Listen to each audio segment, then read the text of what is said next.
할렐루야. 또 복된 하루를 예배로 이렇게 맞이할 수 있게 주신 주님께 감사드리면서 우리 다 같이 찬양 또 한 장 드리겠습니다. 오늘도 제 목 상태가 영 안 좋으니까 여러분들께서 크게 부르셔야 제 이 쉰 목소리가 여러분들에게 바더가 되지 않을 것입니다. 사랑하는 나의 아버지, 이름 높여드립니다. 주의 나라 찬양 속에 임하시니, 저는 이 부분이 너무 좋습니다.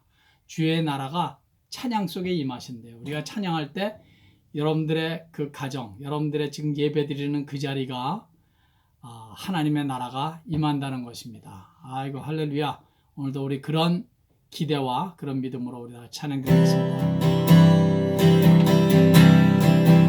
사랑하는 나의 아버지,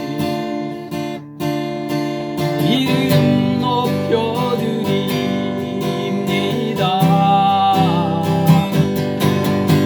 주의 나라 찬양 속에 임하시니, 능력의 주께 찬송하네.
감사합니다. 오늘도 이렇게 이 힘찬 찬양으로, 은혜의 찬양으로 우리 주님께 드리면서 이 하루를 시작하게 하시니 주님 감사합니다. 이 찬양의 특권, 이 예배의 특권, 오늘도 이 예배를 통해서 다시 한번 충만하게 누리게 하시고, 그럴수록 저희들의 영혼은 예수로, 복음으로, 성령으로 충만해지는 이 승리의 예배 되게 해 주시옵소서.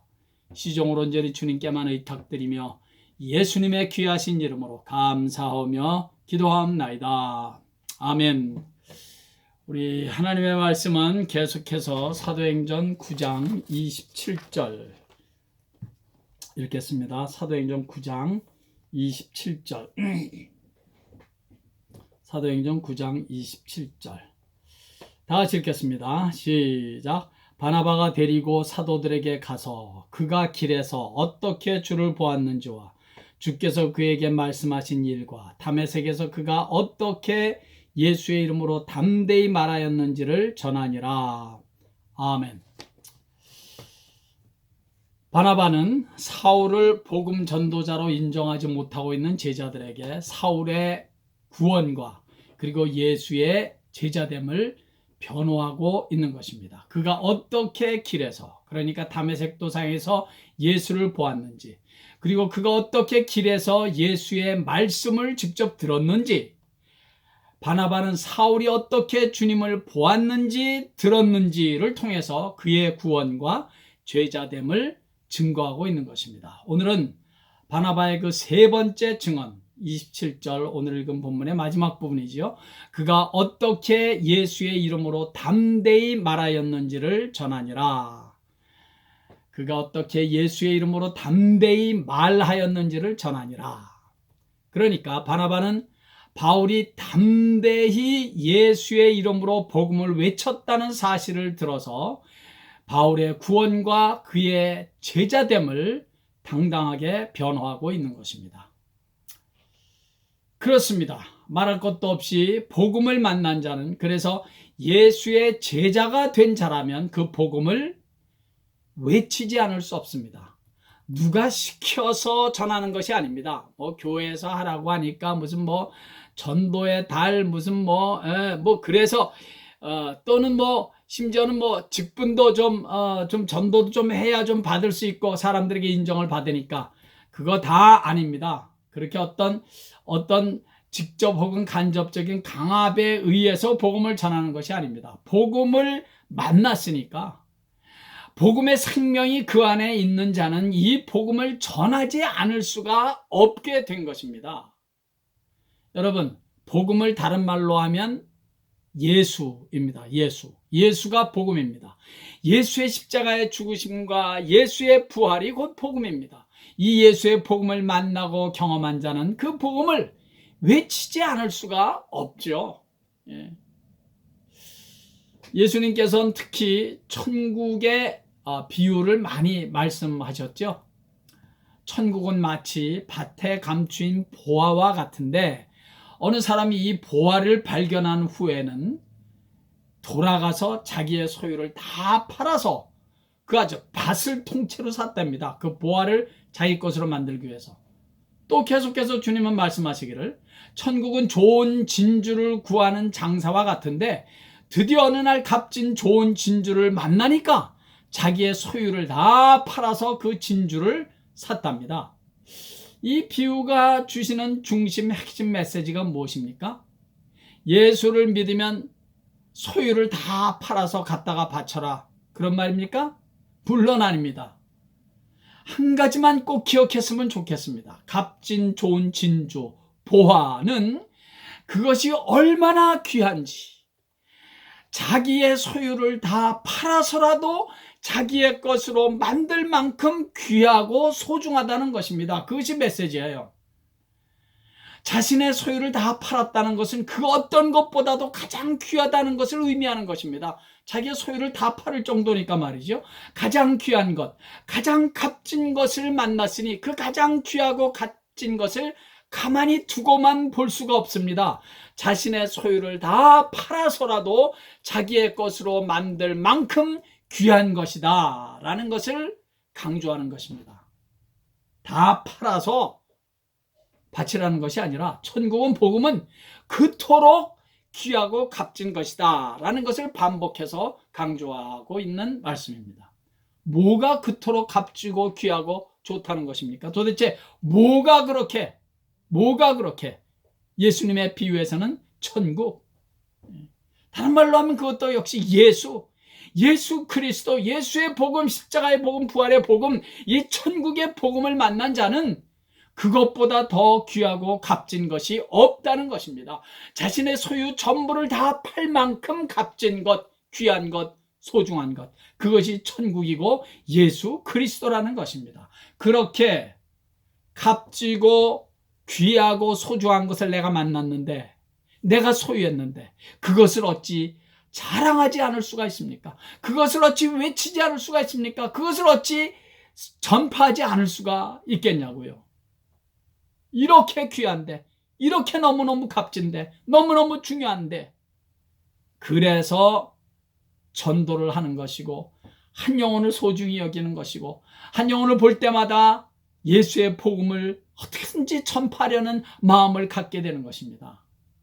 다 같이 고린도전서 9장 16절 말씀 우리 한번 다 같이 찾아볼까요? 고린도전서 9장 16절. 자, 기다리겠습니다. 고린도전서 9장 16절. 로마서 다음이 고린도전서입니다. 고린도전서 9장 16절. 시작. 내가 복음을 전할지라도 자랑할 것이 없으면 내가 부득불할 일입니다. 만일 복음을 전하지 아니하면 내게 화가 있을 것이로다. 사도 바울은 복음을 전한다는 사실이 절대로 그게 자랑할 일이 아니라고 말씀합니다. 왜냐하면 그것은 너무나 복음을 만난 자로서 마땅히 해야 할 일이니까 그거는 자랑할 일이 아니라는 거예요.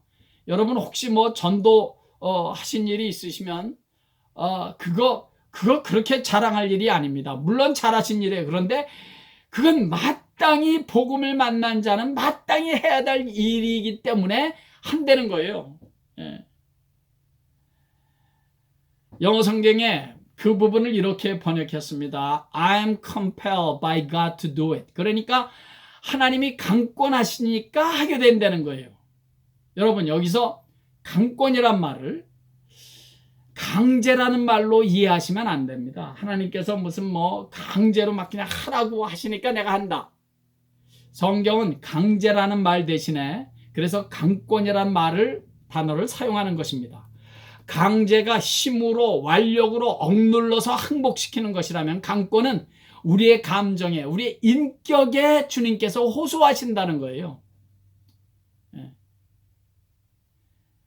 고린도후서 5장 14절에 그래서 이렇게 말씀합니다. 그리스도의 사랑이 우리를 강권하시도다. 그리스도의 사랑, 십자가의 예수의 사랑이 우리의 인격에 내가 너를 사랑한다고, 내가 너를 사랑하니까 네가 이런 일도 하고 저런 일도 하고, 네가 십자가를 사랑하니까 십자가의 주님의 사랑을 만났으니까 복음도 전하고, 그렇게 우리의 감정에 우리의 인격에 주님께서 호소하신다는 거예요. 주님의 사랑이. 또 복음을 전하지 않으면 답답해서 살 수가 없도록 복음에 그만큼 사로잡혀 있다는 것입니다. 전하지 않으면 화가 있을 것이라고 하니까 전도하지 않으면 뭐 그냥 하나님께서 다 그냥 벌을 다 주신다, 그런 의미가 아닙니다. 이것도 또 참 영어 번역이 그 뉘앙스가 참 좋습니다. How terrible, 죄송합니다. How terrible for me if I didn't preach the good news. 그러니까 내가 복음을 전하지 내가 복음을 전하지 않는다면 그것이 얼마나 테러블한 일인가. 복음을 전하지 않는다면 그 자체로서 너무 그게 황당한 일이라는 거예요. How terrible for me if I didn't preach the gospel. 복음을 전하지 않는다면 그 자체가 내게는 너무 황당한 일이라는 것입니다. 어떻게 그런 고백을 하게 됩니까? 저는 이렇게 말하고 싶어요. 단호하게 그의 가치관이 바뀌었기 때문이다. 저는 그렇게 말하고 싶습니다. 가치관이 바뀌었다. 다 같이 한번 따라해 볼까요? 가치관이 바뀌었다. 예, 가치관이 바뀌었기 때문에 나는 내가 복음을 전하지 않는다면 그 자체가 내게는 너무 황당한 일이다. 그런 고백을 하게 된다는 것입니다. 가치관이 바뀌었으니까. 자기의 소유를 다 팔아서까지 보화를 사야 하고 진주를 사야 되는 이유가 무엇입니까? 그 진주 보화보다 더 값지고 귀한 일이 없다고 그 사람의 가치관이 바뀌었기 때문 아니겠습니까? 성도 여러분, 여기서 우리는 한 가지 매우 중요한 질문을 해볼 필요가 있습니다. 그리스도인은 도대체 어떤 사람인가? 많은 말로써 그리스도인을 정의할 수가 있습니다. 그리고 그 말들은 거의 다 나름대로 의미가 있는 대답이 될 것입니다. 그러나 그 가운데서 이 한 가지만은, 그리스도인은 어떤 사람인가, 여기에 대한 대답으로 이 한 가지만은 꼭 들어가 있어야 한다고 저는 생각합니다. 그리스도인은 가치관이 바뀐 사람이다. 가치관이 바뀐 사람. 이 예배를 들으시는 많은 분들은 다 나는 그리스도인이라고 말하실 수 있으리라고 믿습니다. 그렇다면 여러분, 예수를 믿은 후에 가치관이 분명히 바뀌어 있습니까? 돈, 물질, 명예, 권세, 이 땅의 그 어떤 즐거움이나 행복, 기쁨보다 예수가, 천국이 더 귀하고 가치가 있다고 믿으시고, 그래서 그렇게 변화된 가치관을 실행하시며 사시고 계십니까? 잊지 마십시오. 그리스도인은 어떤 사람인가? 가치관이 바뀐 사람이다. 그렇게 가치관이 바뀐 사람이 당당하게 예수를 전할 수 있고 자랑할 수 있고 복음을 전파할 수 있는 것입니다. 가치관이 바뀐 사람이 돼야 그렇게 당당하게 예수를 전파하는 사람이 될 수 있다는 것입니다. 여러분, 숫과 음물가의 그 사마리아 여인 보십시오. 숫과 음물가의 그 여인 보세요. 그냥 예수를 만나기 전에는, 복음을 만나기 전에는 그저 사람들 눈을 피해 다니면서, 우물가에 물 기러 온 것도 사람들이 제일 안 다니는 그저 정오 시간에 와서 그렇게 사람들 눈을 피해 다녔지만, 복음을 만나니까 어때요? 만나니까 그냥 자기가 그렇게 싫어하고 보기 싫어하는 사람들이 있는 그 마을로 들어가서, 와봐라, 내가 예수를 만났단 말이죠. 내가 구세주 예수 그리스도를 만났다라고 당당하게 고백하고 외치고 다니지 않습니까? 왜? 그의 생각이, 그의 가치관이 무엇이 더 중요한지, 그의 밸류가 완전히 바뀌었다는 거예요. 그러니까 그렇게 복음을 전파할 수 있는 것입니다. 오늘날에 왜 교회가, 교인들이 세상으로부터 이런 가진 비난과 손가락질을 받는다고 생각하십니까? 미국도 그렇고 대한민국도 그렇고. 왜 크리스찬들의 숫자가 자꾸 줄어들고 있습니까? 왜 교회는 그렇게 많은데 사회는 변화되기는커녕 각종 퇴폐 산업이 고도로 발달해가고 하나님을 역행하는 일들이 여기저기서 그저 막 우죽순처럼 일어나고 말이죠. 예. 진짜 빨갱이가 한 마을에 들어가면 머지않아 그 마을이 다 빨갱이가 된다는데, 진짜 교회, 진짜 예수쟁이가 산다면 말이죠, 우리 마을에 세상이 이렇게까지 타락하지는 않을 텐데 하는 참 가슴 아픈 생각을 하게 됩니다. 이유는 간단하다고 생각합니다. 가치관이 바뀌지 않는 교회, 가치관이 바뀌지 않은 교인들은 이 세상에 그 어떤 영향력도 끼칠 수 없다라는 것입니다. 불신자들이 우리를 보고, 우리 예수 믿는 사람들을 봤을 때 믿지 않는 자신들이나 믿는다는 저 교인들이나 가치관에 있어서 별로 다를 게 없는 겁니다. 내가 그토록 좋아하는 돈, 내가 그토록 좋아하는 재물, 그 재물을 저 믿는다는 교인들은 나보다 막 더 좋아 죽겠는 겁니다. 가치관이 별로 다를 게 없는 거예요. 내가 그렇게 좋아하는 세상 쾌락, 세상 즐거움, 저 믿는다는 교인들은 더 좋아 죽겠는 거예요. 더 나쁜 짓은 더 많이 하는 거예요. 더 음란하고 더럽고 치사한 짓을 막 자기네들과 별로 다름이 없이 다 하는 거예요. 가치관이 별로 다를 게 없다는 것입니다.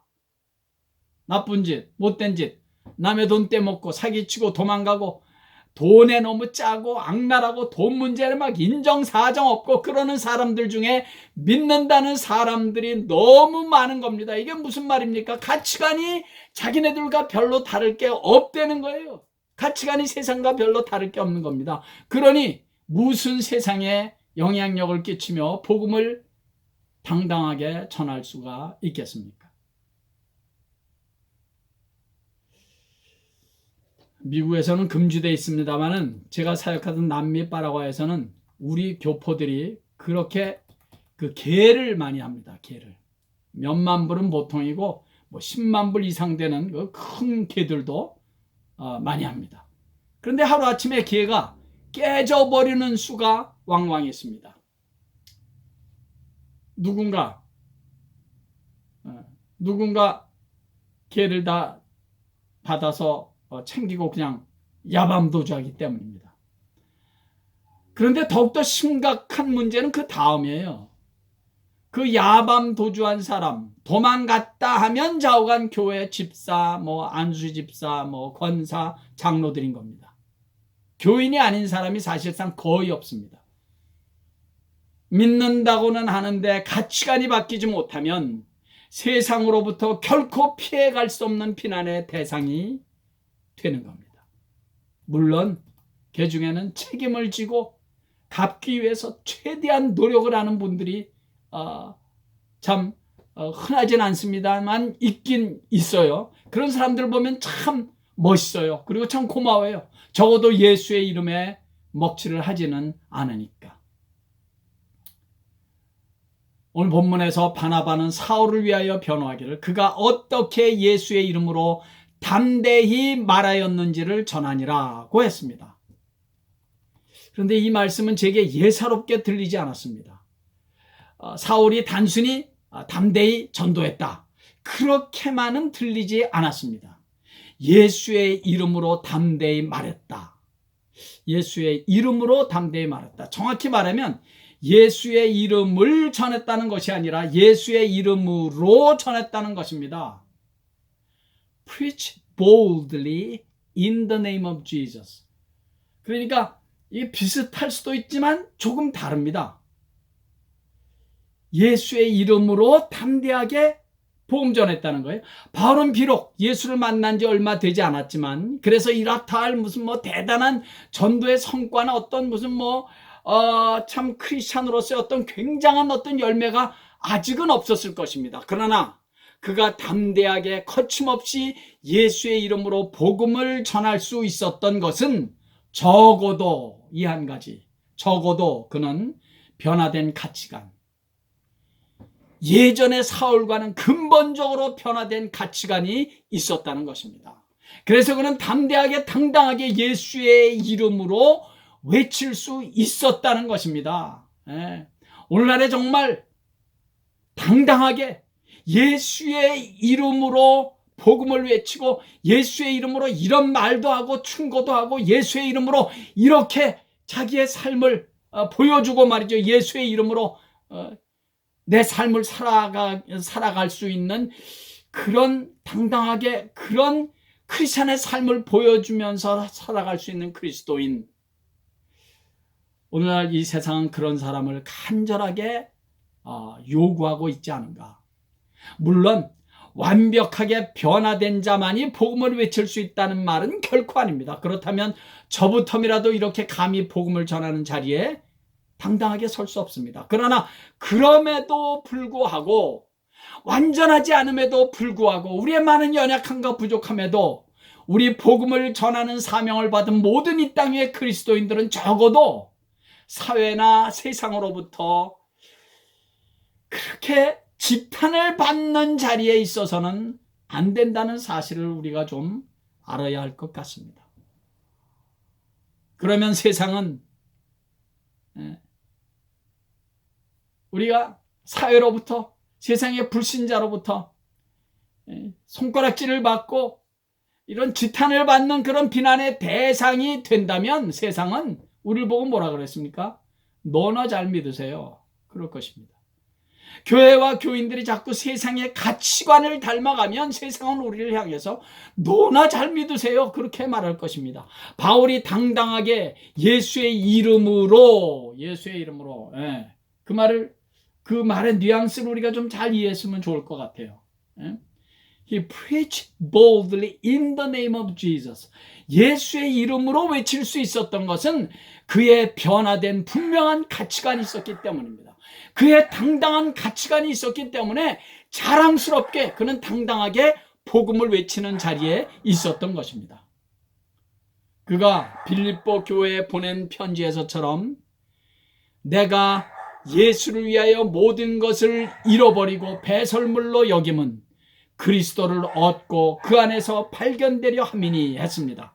그가 젊음을 다 바쳐서 평생 쌓아온 부귀, 명예, 권세, 그리고 이런저런 실력들, 그거 모두 다 예수 그리스도라는 가치에 비하면 배설물밖에는 안 된다는 거예요. 이렇게 확실하게 박힌 가치관을 가진 그리스도인들이 예수의 이름으로 복음을 외치고 예수의 이름으로 전도하고 예수의 이름으로 모이고 예수의 이름으로 찬양하고 예수의 이름으로 예배를 드리고 예수의 이름으로 삶의 한복판에 뛰어들어가서 살고 또 예수의 그 이름으로 나는 내가 이렇게 살아간다 말이죠. 예수의 이름으로 주님의 몸된 교회를 섬기며 예수의 이름으로 당당하게 내 삶의 한복판에 뛰어들어 살아갈 때 우리는 세상에 내 주위에 예수의 영향력, 복음의 영향력, 교회의 어떤 영향력을 끼칠 수가 있는 것입니다. 여러분, 여기 가치관이 바뀐 우리 그리스도인들이 부르는 찬양이 이 찬양 아니겠습니까? 주 예수보다도 귀한 것은 없네. 이 세상 부귀와 명예와 행복과 바꿀 수 없네. 그 어떤 것과도 바꿀 수 없어요. 왜냐하면 예수보다 더 귀한 것은 없기 때문에. 영죽을 내 대신 돌아가신 그 놀라운 사랑이 잊지 못해. 세상 즐거움 다 버리고 세상 자랑 다 버렸네. 어떻게 그럴 수 있습니까? 주 예수보다 귀한 것은 없으니까. 사랑하는 우리 성도 여러분, 우리의 남은 삶, 남은 평생 주 예수보다 더 귀한 것이 없다는 가치관이 완전히 바뀌어버린, 가치관이 변화된 하나님의 사람으로 살아갈 때 하나님의 영광이 들어가고 예수의 이름으로 당당하게 예수를 전파할 수 있고 내가 예수 믿는다는 사실을 자랑할 수 있고 내 삶을 남에게 이렇게 내 삶 속에서 나와 함께 하시는 예수님을 자랑스럽게 말하고 간증할 수 있는 그런 남은 평생, 주 예수보다 더 귀한 것은 없다는 이 신앙 고백 하나만으로 승리하는 남은 평생 되시기를 예수의 이름으로 간절히 축원합니다. 할렐루야. 우리 그 찬양 우리 다 같이 한번 드리겠습니다. 주 예수보다 더 귀한 것은 없네. 찬송가 94장입니다. 94장. 주 예수보다 더 귀한 것은 없네. 이 세상 부귀와 바꿀 수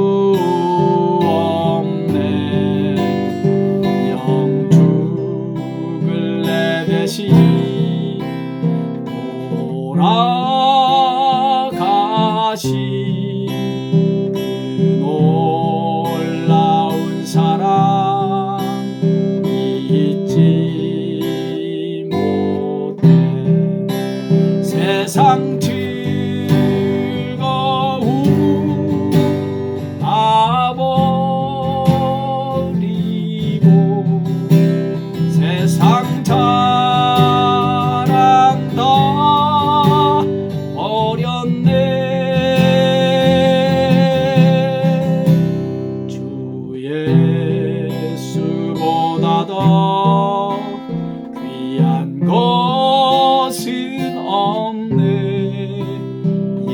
예수 밖에는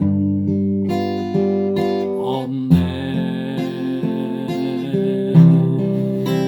주 예수보다 더 귀한 것은 없네. 이 세상 명예와 이 세상 명예와 바꿀 수 없네.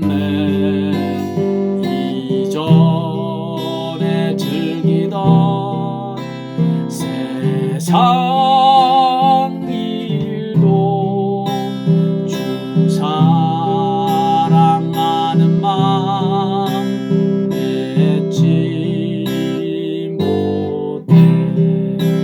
세상 즐거움 다 버리고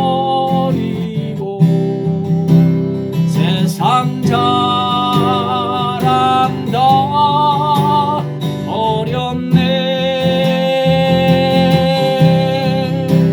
주 예수보다 더 귀한 것은 없네.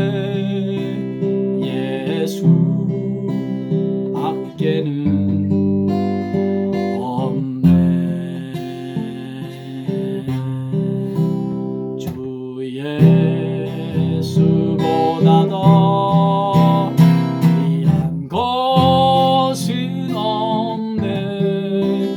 이 세상 행복과 바꿀 수 없네.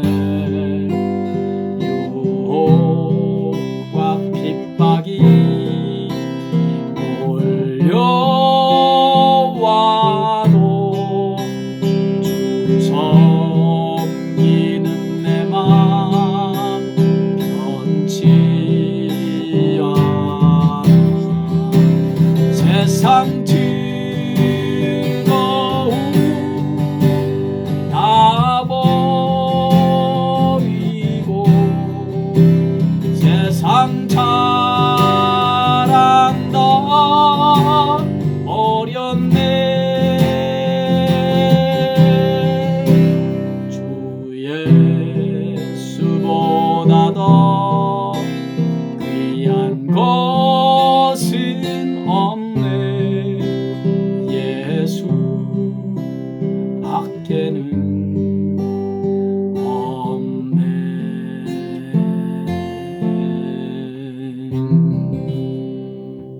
아버지 하나님,